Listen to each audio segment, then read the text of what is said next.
ചിലർ ചോദിക്കും, നന്മ നിറഞ്ഞ മറിയമേ സ്വസ്തി, ഈ പ്രാർത്ഥന ആരുണ്ടാക്കി? സഭ ഉണ്ടാക്കിയതാണോ? നന്മ നിറഞ്ഞ മറിയമേ സ്വസ്തി, hail Mary full of grace, അത് എവിടുന്ന് വരുന്നതാണത്? തിരുവചനമാണ്. ലൂക്കാ സുവിശേഷം 1-ാം അധ്യായം 28-ാം വാക്യം. ഇതിനെ വിളിക്കുന്ന പേരാണ് ഏഞ്ചലിക് സല്യൂട്ടേഷൻ, മാലാഖയുടെ അഭിസംബോധന.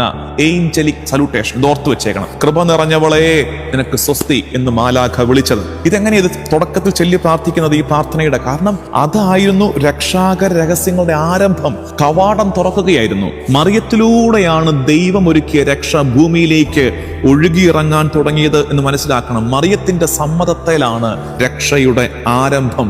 മറിയമാണ് വാതിൽ, മറിയമാണ് കവാടം. അവള് ഇതാ കർത്താവിന്റെ ദാസി എന്ന് പറഞ്ഞു കൊടുത്ത സമ്മതത്തിലാണ് രക്ഷ ഭൂമിയിലേക്ക് എത്തിയതെന്ന് തിരിച്ചറിയണം. നന്മ നിറഞ്ഞ മറിയമേ സ്വസ്തി എന്ന് ചൊല്ലുന്ന നേരത്ത് രക്ഷയുടെ ആരംഭം ഓർക്കണം. ഫസ്റ്റ് മൊമെന്റ് ഓഫ് സാൽവേഷൻ ആ പ്രാർത്ഥനയാണ്, അതിന്റെ തുടക്കമാണ്. എന്നിട്ട് 6-ാം നൂറ്റാണ്ടായപ്പോഴാണ് ഈ ഏഞ്ചലിക് സല്യൂട്ടേഷനും അതിന്റെ സെക്കൻഡ് പാർട്ട്. ഏതാ അതിന്റെ സെക്കൻഡ് പാർട്ട്? സ്ത്രീകളിൽ നീ അനുഗ്രഹിക്കപ്പെട്ടവൾ, നിന്റെ ഉദരഫലമായ ഈശോ അനുഗ്രഹിക്കപ്പെട്ടവൻ. ഇതെന്താണ്?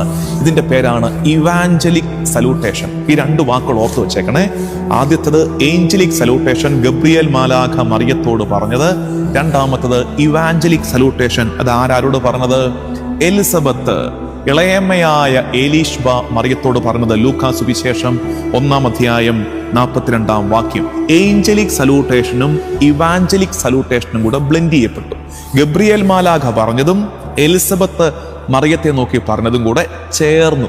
അങ്ങനെയാണ് നമ്മൾ ഇന്ന് ചെല്ലുന്ന നന്മ നിറഞ്ഞ മറിയമേ പ്രാർത്ഥനയുടെ ആദ്യ ഭാഗം രൂപപ്പെട്ടത്. 11-ാം നൂറ്റാണ്ട് വരെ ഈ ആദ്യ ഭാഗം മാത്രമേ ഉണ്ടായിരുന്നുള്ളൂ പ്രാർത്ഥന. സെക്കൻഡ് പാർട്ട് എന്താ? അത് ഒരു മധ്യസ്ഥ പ്രാർത്ഥന കയറി വരുന്നുണ്ട്, ഇന്റർസെഷൻ. അത് പിന്നീടുള്ള ഡെവലപ്മെന്റ് ആണ്. ഹെയിൽ മേരി എന്ന പ്രാർത്ഥന രൂപപ്പെട്ടു വന്ന വഴി. ചിലർ ചോദിക്കും, നന്മ